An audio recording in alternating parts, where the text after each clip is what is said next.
ang Radyo Natin FM na bumabati sa inyo ng isang mapagpalang Pasko at mapayapa at masaganang bagong taon.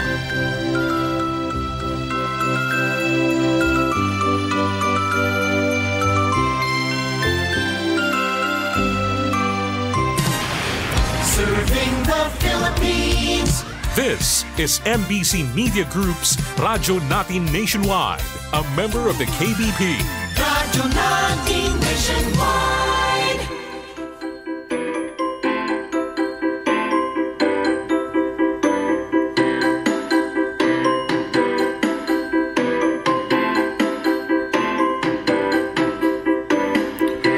Welcome to Himaya sa Diyos, the weekly program of Sunday Mass readings, inspirational homilies by bishops and priests of the Holy Catholic Church from the Diocese of Kansas and the Diocese of the Philippines.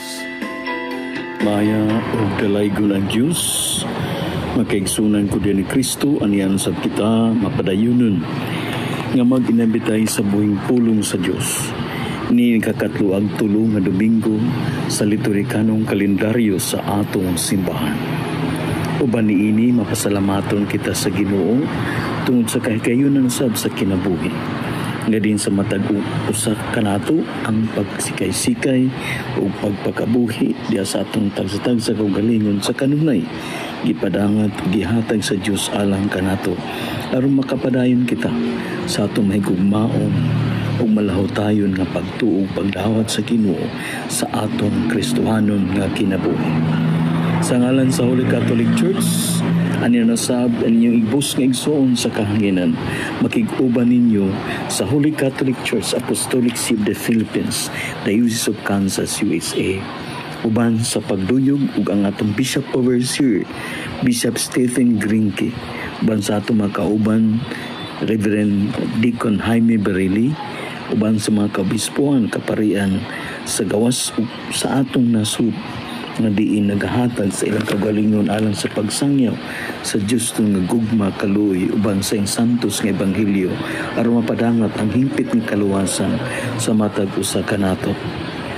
Sa ingon usab mapasalamaton kita uban sa pagdulig sa kagayunan ng matag usa kanato makaygayon sa pagpaminaw sa buhing pulong sa Dios nini kakatuan ug tulo nga Domingo sa liturhikanong kalendaryo sa atong simbahan.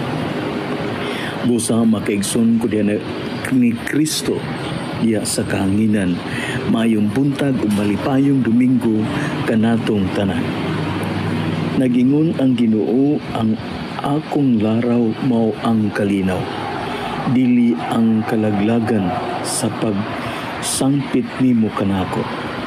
Patalinghugan ko ikaw ug dadong ko ikaw balik sa dapit, diin gihinginlan ko ikaw.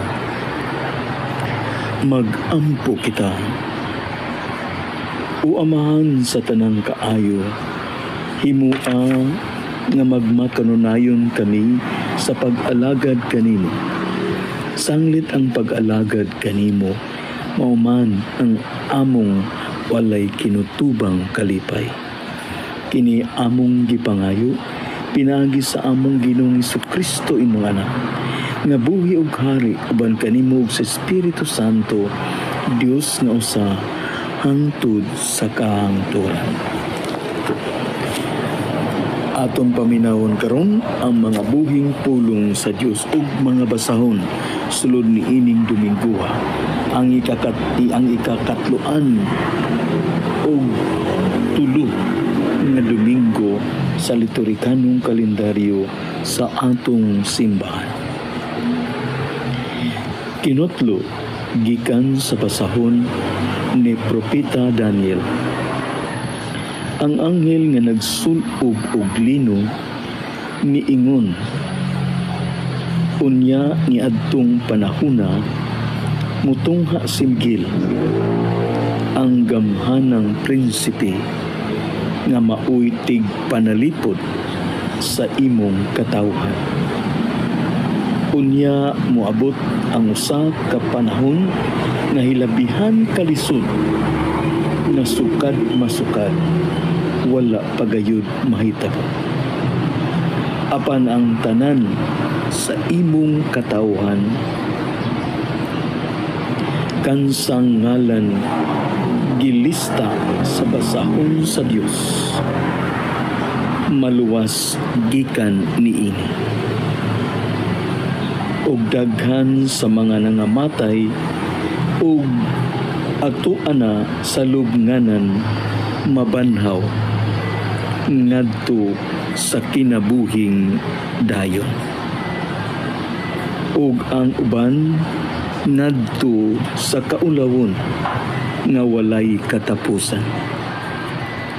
Ang mga maalamon mosidla sama sa kahayag sa kalangitan ug kadtong makakabig ug daghan ngadto sa pagkamatarong mudan-ag hangtod sa hangtod sama sa mga bituon.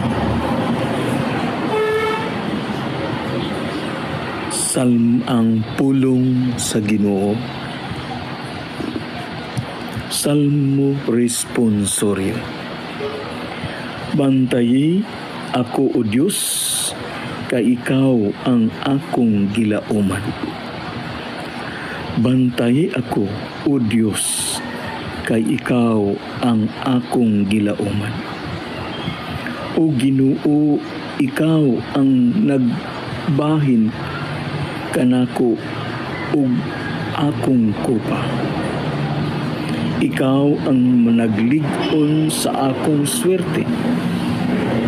Gibutang ko ang Ginoo kanunay sa akong atubangan. Kung anaa siya sa akong tuo, dili gayud ako maingawa. Bantayi ako o Diyos, kay ikaw ang akong gilauman. Busa nalipay ang akong kasing-kasing ug ang akong kalagnagmaya. Ang akong usab nga lawas buhi nga masaligon. Kay dili nimo pasagdan ako didto sa kahiladman. Nimo sugot ka ng imong alagad madunog. Bantayi ako o Diyos, kay ikaw ang akong gilauman. Tultulan mo ako sa agianan sa kinabuhi.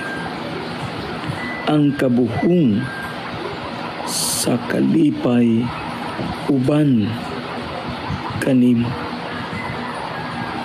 Apan ang mga kabulahanan diha sa imong tuo hangtod sa kahangturan. Ang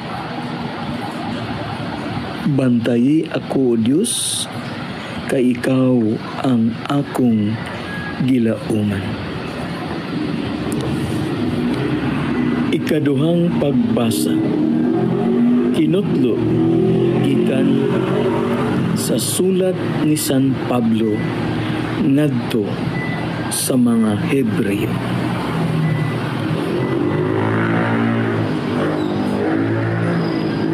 Ang matag pare nga Hudiyo nagtuman sa iyang pag-alagad adlaw-adlaw ug nagsubli-subli paghalad sa samang mga sakripisyo. Apan kining mga sakripisyo dili gayud makawang o makawagtang sa mga sala. Apan si Kristo naghalad ug usa ka sakripisyo alang sa mga sala. Usa ka maayong halad hangtod sa kahangturan. Ugunya milingkod siya sa tuo sa Dios. Didto nagbuhat siya karon hangtod nga iyang mga kaaway himuon sa Dios nga tumbanan sa iyang mga tiil. Busa pinaagi sa usa ka sakripisyo. Gihinpit niya hangtod sa kahangturan kadtong nahiula na kadtong nahinluan sa sala. Human kini mapasaylo, wala kinahanglanan ang halad aron pagwagtang sa mga sala. Maigsoon ko din Kristo ang pulong sa Ginoo. Ang Ginoo maanaa kaninyo. Ang santos nga ebanghelyo sumala ni San Marcos.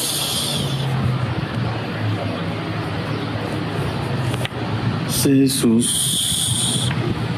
mingon sa iyang mga tinun-an sa mga adlaw human sa panahon sa kasakitan, mungit-ngit ang adlaw ug dili na mudanag ang bulan. Mga hulog gikan sa langit ang mga bituon ug motipas sa ilang naandang agianan.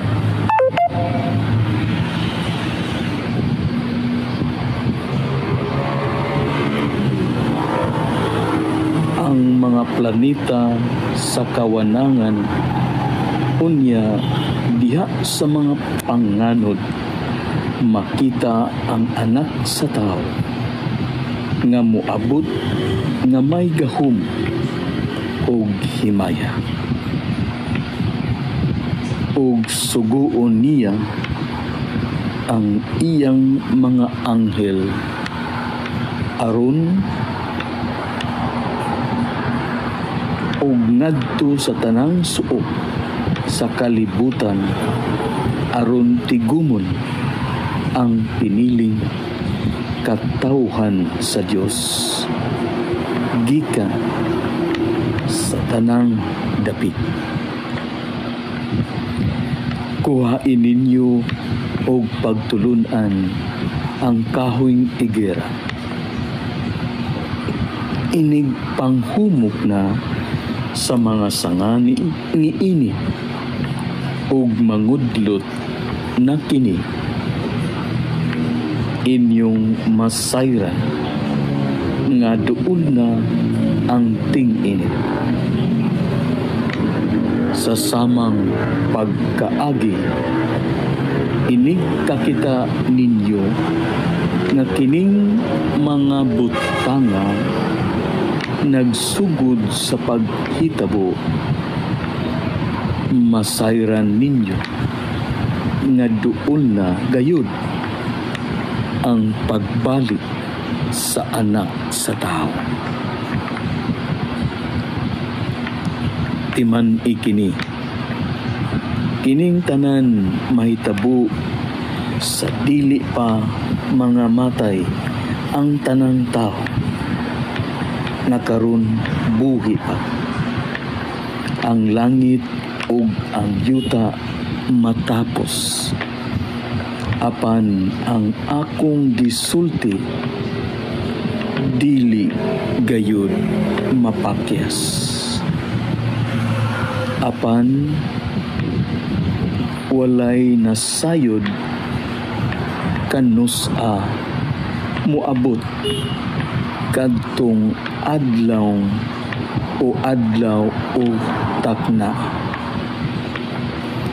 Bisan ang mga anghel sa langit, bisan gani ang anak, ang amahan lamang maoy nasayon.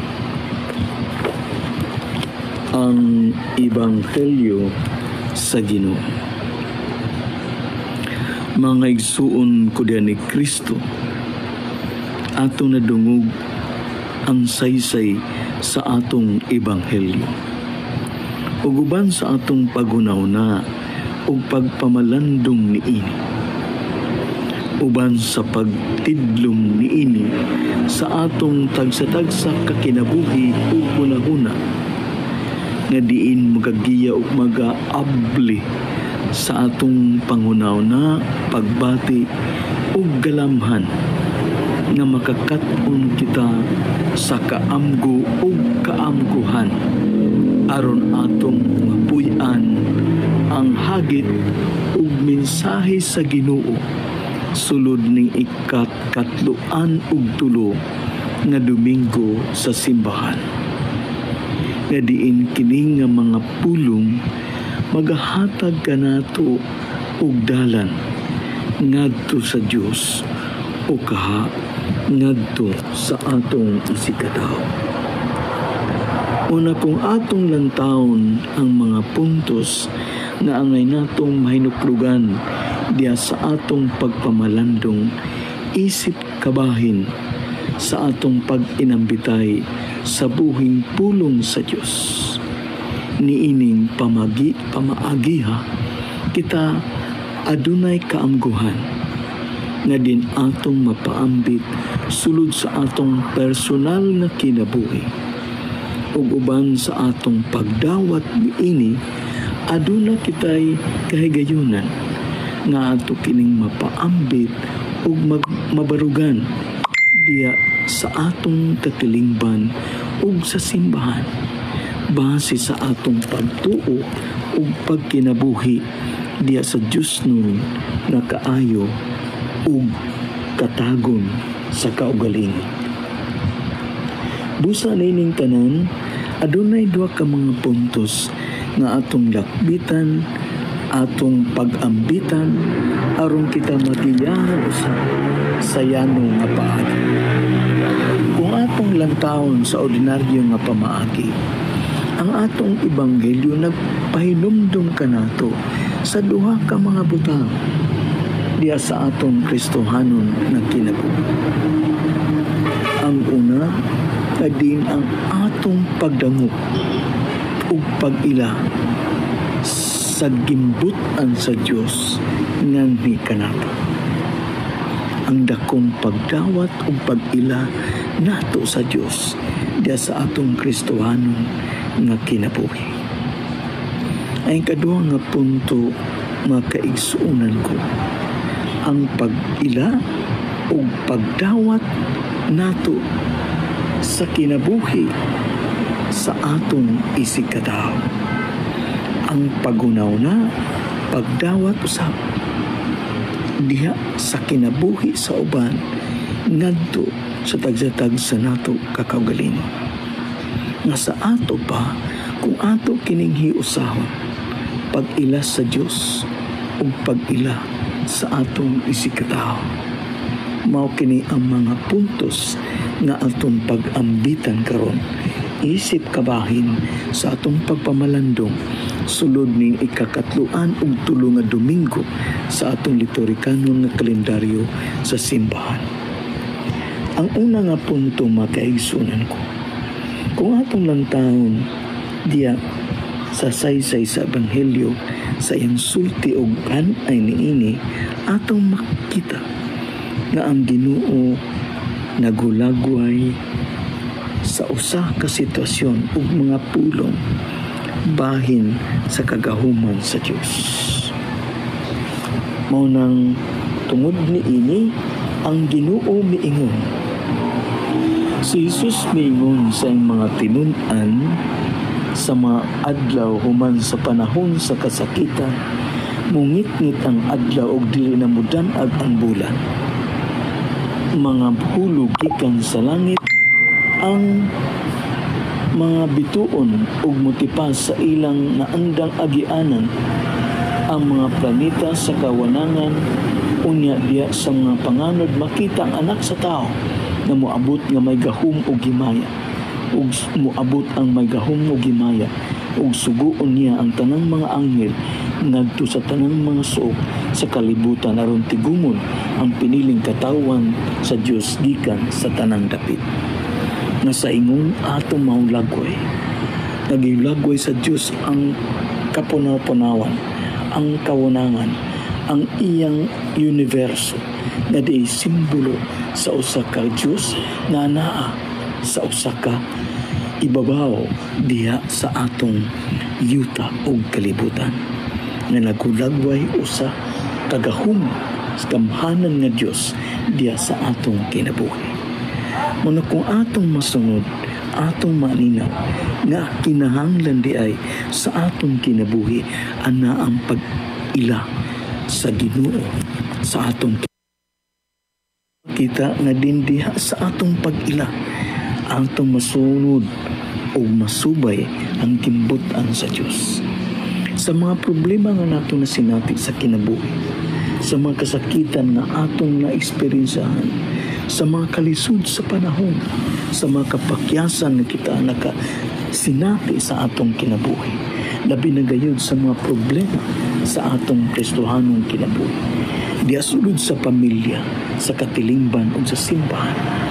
Atong usahay o maaninaaw ang kabililhon sa pag-ila o pagdawat sa Dios. Kanining tanan, siya lamang ang nakabalo tungod sa iyang kagahuman sa atong kaugalingon nga kinabuhi. Munang angay nato nga sumbanan sa atong pagpakabuhi, isip sumusunod sa Dios, nagkabalo kita muila o mudawat sa Dios aron kita magmalipayon, magmabungahon sa atong Kristohanon nga kinabuhi. Duyog niini sa atong pag-ila o pagdawat kaniya. Mao nang ang atong kinabuhi kung anaa ang Ginoo atong gidawat o gila, sa ingon hasway o maayo ang pagdangatan sa atong kinabuhi. Ay kadua nga punto makaigsunan ko, mao kini ang pag-ila nato sa atong isigkatao. Munang ingon kita, kuhainin niyo o pagtulunan ang kahoy igir. Inig panghumok na sa mga sangaliini o mangudlot na kini, inyong masayran na doon na ang ting-anit. Sa samang pagkaagi, inigkita ninyo nga kining mga butanga, magsugod paghitabo, masayran ninyo nga doon na gayud ang pagbalik sa anak sa tao. Timan ikini, kining tanan may tabo sa dili pa mga matay ang tanang tao o karong buhi nga karong buhi pa. Ang langit ug ang yuta matapos, apan ang akong gisulti dili gayud mapakyas.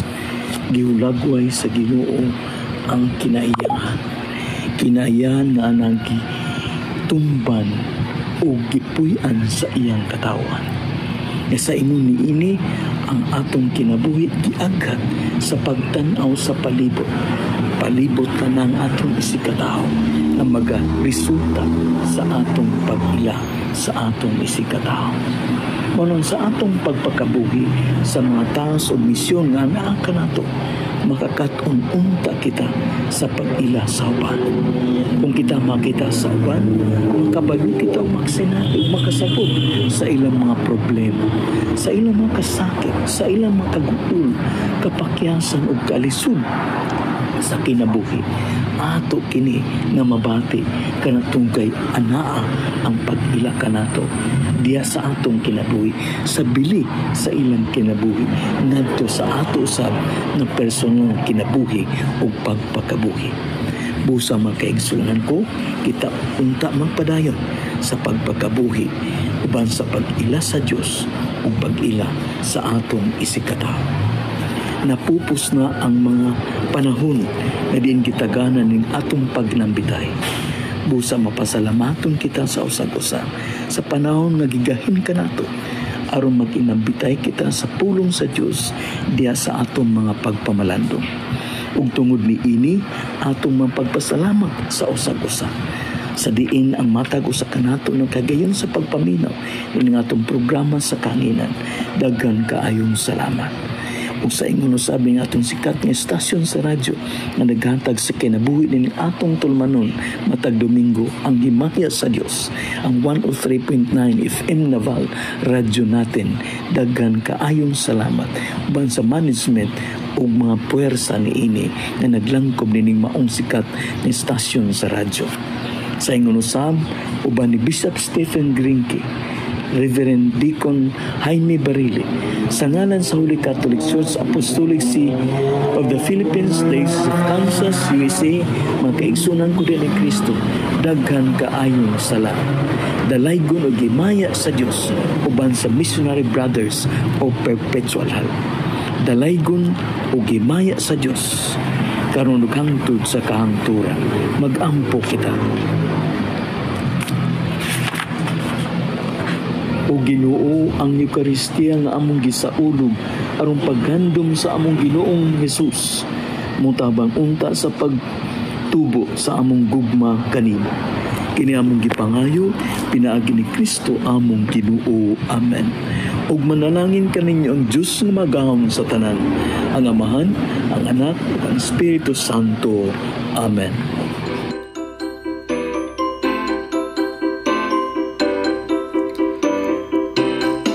This has been Himaya sa Diyos. Our program was sponsored by the Society of the Missionary Brothers Perpetual Help. Our music is furnished by Ben Sound. Join us next week at this time for Himaya sa Diyos. This is Father Steve Granke saying, Ang Ginoo mana kaninyo. God bless you all.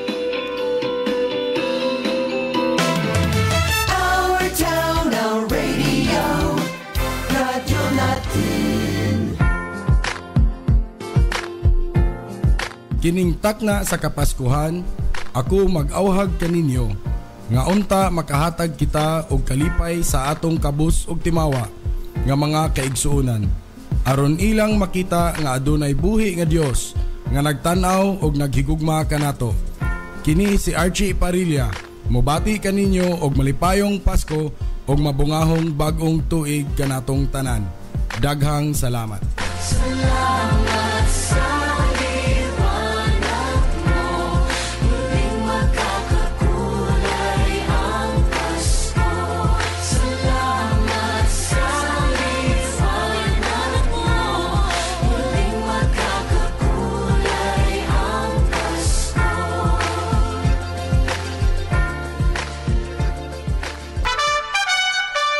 good news sa atong mga mag-uuma. Mapalit na sa Margie Grace General Merchandise ang fertilizer nga 1414 Complete Fertilizer, 1620 Fertilizer og Urea Fertilizer. Mga produkto sa Philpost. Abono sa palay, kinahanglan ang mga produkto sa Philpost. 1414 Complete Fertilizer, 1620 Fertilizer og Urea Fertilizer. Mapalit sa Margie Grace General Merchandise na himutang sa Barangay Santissimo Rosario, Naval, Biliran. Prince Hypermart, kasama sa araw-araw mo. Nagplano ka ba nga kumpletohon ang imong appliance ug furniture bucket list karong tuiga? Markahin na ang imong kalendaryo kaya niya na ang ginahuwat nga Appliance and Furniture Expo sa Prince Hypermart.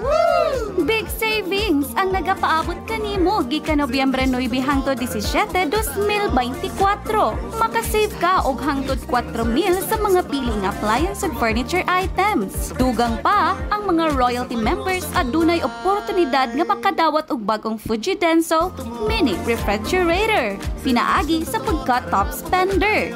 Unsa pa inyong gipaabot? Bisitaha ang pinakadool nga Prince Hypermart sa inyong lugar. Sa Prince Hypermart, kasabay mo sa buhay. Permit Fair Trade Permit Number R7141 Series of 2024. See posters for more DTX 500. Mag